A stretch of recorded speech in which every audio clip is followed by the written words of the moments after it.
تخيل معايا يا صديقي، شاب يتكرر يوم في حياته وبيفضل اليوم بيتكرر لمدة 3000 سنة، وساعتها البطل بيقرر انه يستغل الموضوع ويتدرب لحد ما بقى اقوى بشري على الارض وقرر الانتقام. يا ترى ايه اللي هيحصل؟ ده اللي هنشوفه النهارده. بس قبل ما نبدأ ما تنساش تشترك في القناة وتفعل جرس التنبيهات وبس كده. يلا بقى نبدأ. عالم الظلال، مدينة الفوضى الظلامية. من 5 سنين ظهر عدد هائل من الوحوش من خلال نوافذ بعدية واتسمت بالبوابات، وإن عبر هذه البوابات تمكن البشر من أنهم يكونوا عندهم مستويات مختلفة من عالم الظلال للمغامرة. هؤلاء الناس عرفوا بالمستيقظين، تم اختيارهم من طرف عالم الظلال. لديهم الفرصة كي يكتسبوا القوة، ولكن هناك خطر كبير جدا على حياتهم. وبنشوف وحش وبيهجم على واحدة اسمها سو، وقوتها انها ساحرة، ومرة واحدة بيتوجه له السلاح وبيموت.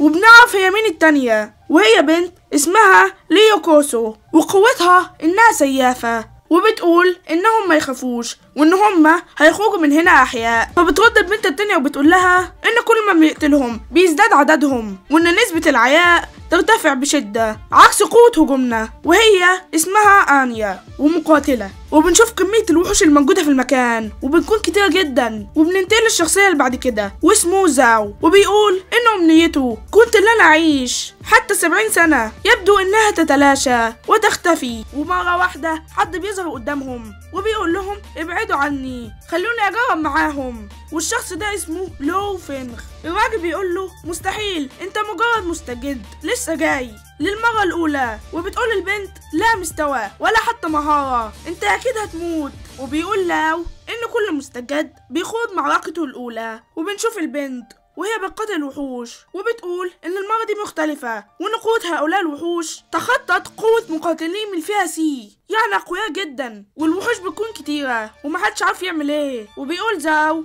اسمعوني كلكم، ما نقدرش ان احنا نسيب الفتى اللي لسه جاي يموت قبلنا، نحن الكبار. وبيستخدموا الثلاثة مهارة تعزيز الدفاع وبيهجموا على الوحش. وبتقول البنت ان كلهم مع بعض، ولكن الوحش بيضربهم وبتكون خلاص هتموت.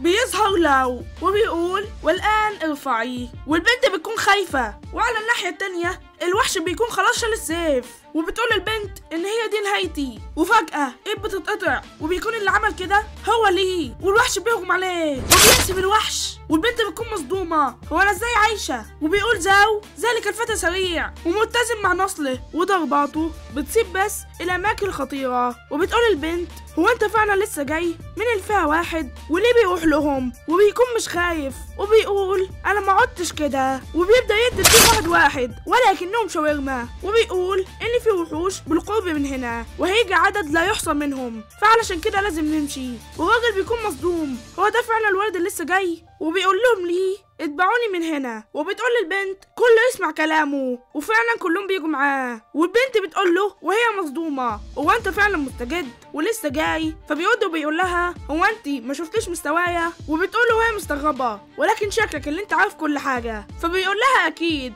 وده علشان انا قعدت في العالم ده لمده 3000 سنه. والبنت بتقول هو ده عبيط ده ولا ايه الكلام العبيط اللي بيقوله؟ وبيقول لها ليه؟ علشان انا اكون دقيق معاكي ان انا علقت في اليوم ده لمده 3000 سنه، وبكره عند الساعه 6 لما يجي الشمس هاجي نفس اليوم اللحظه دي لما جه كله هنا. فبتقول له هي مصدومه انا مش مصدقاك، ولكن لو فرضنا كده انت ليه عايز تساعدنا؟ فبيرد وبيقول لها علشان انت انقذتيني مرات لا تحصى خلال 3000 سنه، انت بتموتي علشاني في كل مره، وعلشان كده كل مره هرجع فيها تاني انا هحرص على اعادتك سالمه. والبنت بتقول له انا اتأثرت بكلامك ومع كده انا مش مصدقاك. وبتقول له البنت يا اخي الكبير انا عايز اسالك سؤال، هو انت مش قتلت بنفس اليوم لمده 3000 عام؟ فبيرد وبيقول لها علشان كده ما كنتش متاح كل السنوات دي، لقد بحثت بكل تغييرات الفئات، كل المهارات والعناصر المفتوحة من طرف نظام عالم الظلال. كذلك التقطت بعض المعلومات عن عوالم الظلال الأخرى من الناس المستيقظين الذي دخلوا هذا العالم. وبيكون بيقتل في وحش وبتقول له انت بتتكلم وكأنك انت النظام التاني لعالم الظلال. فبيرد وبيقول لها انه قريب من كده، وبيقول لهم ان من المكان ده لازم يتحركوا. وبتقول له البنت الصغيره هو احنا هنفترق تاني؟ فبيرد وهو بيضحك وبيقول لها انكم صحابي الذين متم مرارا لا تحصى وانتم تقاتلون، مش هنفترق لغايه ما توصلوا لبر الامان، ولكن في حاجه انا لازم اعملها، روحوا انتوا انا هجيلكم. وبيتوجه للوحوش، وعلى الناحيه التانيه بنشوف بنت بتقاتل وحوش وبتقول ان هما ما يتوقفوش عن القدوم. وبتكون البنت دي اسمها لينغ، وهي صانعة أسلحة، وبتقعد تقتل في الوحوش من كل مكان وهي ماسكة مسدس. وبتقول وهي خايفة إن الذخيرة خلصت وإن الشكل دي نهايتي. وفجأة بيوصل ليه وبيقتل الوحش اللي كان وراها، وبتقول هو أنت مين؟ وبيقول لها ليه انزلي في الطابق ال13، اذهبي للغرفة 1308 وهتلاقي هناك الذخيرة، وإن كلمة المرور 0.014. وبيدخلها الأسانسير وبيدوس على الطابق الثالث، وبتقول هو انت ليه بتساعدني؟ فبيرد وبيقول لها علشان انتوا صحابي. وبيكون شغال قتل في الوحوش اكنهم شاورما، وبيقول ان مره دقيقه و6 ثواني، وبعد 3000 سنه من القتال المره دي هي الاسرع. وعلى الناحيه التانيه بننتقل للابطال، والوحوش كانت جايه وراهم، والابطال بيكونوا بيجروا وهم خايفين. وبتقول البنت انه ما خدعناش مش كده، وانه اخبرنا اننا نيجي لهنا واحنا دلوقتي عالقين بالنفق ده، هنعمل ايه دلوقتي؟ وبتقول البنت التانية ان هينتهي بينا المطاف واننا نموت باننا نقع في فخ من هنا، وان مفيش خيار غير اللي احنا نصدقه. واخيرا بيوصل ليه وهم بيجروا، وبيقول لهم انهم يستمروا في الطريق وان هو هيهتم بامرهم. والوحوش بتقرب منه جدا وبيضحك وبيقول انا اسف ولكن لا مدخل من هنا، وبيفجر المكان. وبتقول البنت وهي مصدومه الولد ده بيقول لي ما تبصوش وراكم، وكلهم بيطلعوا يجروا والوحوش بتبدا تموت.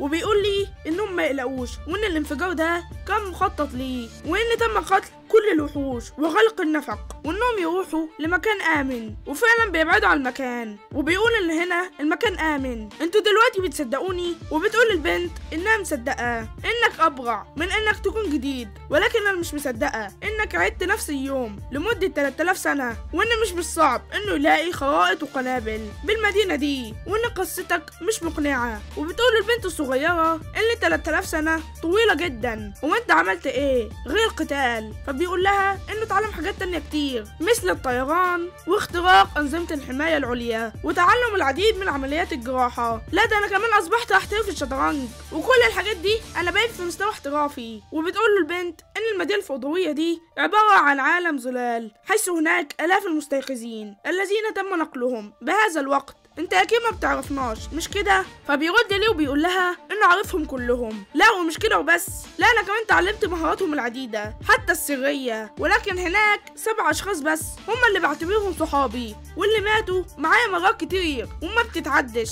فبتقول له البنت الصغيرة يعني في 3 غيرنا؟ وبتقول لها البنت ما تسمعيش كلامه، ده بيقول اي عبط، ازاي بيعيد اليوم لمدة 3000 سنة؟ فبيرد وبيقول لها انا ما كنتش بتمنى ان يكون كده، ولكن بسبب ذلك الامر احنا هنتفرق تاني يا سيدتي. فبتقول له انه يتوقف عن كده، وان انت قلت ان انت هتمشي عند شروق الشمس، وهو بيفرح انها اهتمت بيه، وبيقول لها انه هيقعد معاهم ويوصلهم لمكان امن قبل ما يمشي. وبتقول البنت الصغيرة هو ليه تعطل السلك ده؟ وبيدخل ليه جواه وبيقول انا مش قلت لكم ان المخترق باهر؟ كل ما يجب فعله لاختراق هذه الاسلاك هو اختراق الانظمه الضوئيه للمدينه دي. وفعلا بيشغلها وبيروح لزعيم المدينه الفوضويه واسمه عملاق الجناح الحديدي، وكان بيدمر في كل حاجه والجيش عمال يضربه بالنار ولكن ولا حاجه فارقه فيه، وبيقتل عدد كبير منهم. وبتقول زعيمتهم ان المعلومه كانت غلط وانهم يرجعوا، وفجاه بيظهر ليه وبيقف وقف عظمه، وبتقول له مديرة الجيش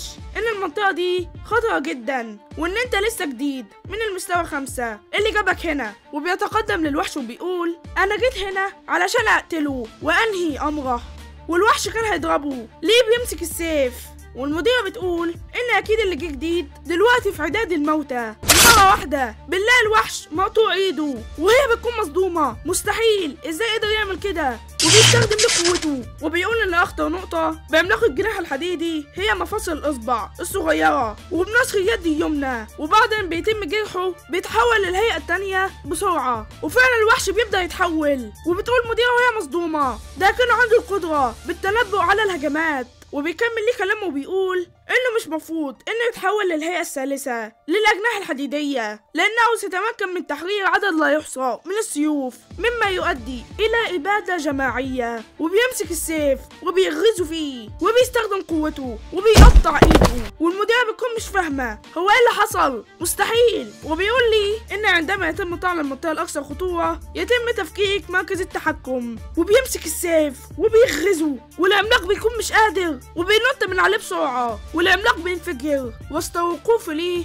في لحظة جامدة جدا. وبتقول مديرة وهي مصدومة هو ده مستجد من فئة الأسياد ولا ايه؟ مستحيل انه مستجد من المستوى 5 انه يبيد عملاق الجناح الحديدي وبيقرب ليه من الانفجار. وبيقول ان البيضة دي اسمها البيضة الميكانيكية التي يمكنها فقس عملاق الجناح الحديدي، وان نسبة ظهورها 1 من 100,000 وبياخدها. وبتوصل معلومة بتقول ان تم قتل زعيم مدينة الفوضى، وان تم الانتهاء من مهمة كل المستيقظين، وان هم يتم نقلهم خلال دقيقة. وبروح للفريق وبتقول للبنت هو احنا انتهينا، وان الكذاب ده فعلا حقق بوعده اللي قالنا عليه. وبتقول البنت التانية ممكن يكون محق، حتى لو كان صادق او كاذب احنا هنعرف كده اول ما نخرج. والبنت بتكون ماشية ومتعصبة وبتكمل وبتقول لها ان انت اكيد لو ما شفتهوش في العالم الحقيقي فاكيد هو صادق ومش بيكذب. وبروح للي اللي بيقول ان كل صباح عند الساعة 6 او عندما يتم هزيمة اي زعيم يتم اعادتي لنقطة البداية وداعا يا رفاقي، وهنا تأتي المرحلة الموالية. وفجأة بيصحى من النوم وبيقول هو انا فين، وبيشوف الساعة وبتكون الساعة 3 وبيبص من الشباك وبيقول ان اخيرا رجع. ايام لا تحصى من القتال المتواصل انتهت اخيرا وما زلت من مستواي. وبس كده يبقى خلص الجزء الاول من حكاية لي. ولكن طبعا زي ما قلنا لو لقيت في تفاعل وفي لايكات كتير وانكم حبيتوا الحكاية ان شاء الله انزل لكم الجزء الثاني.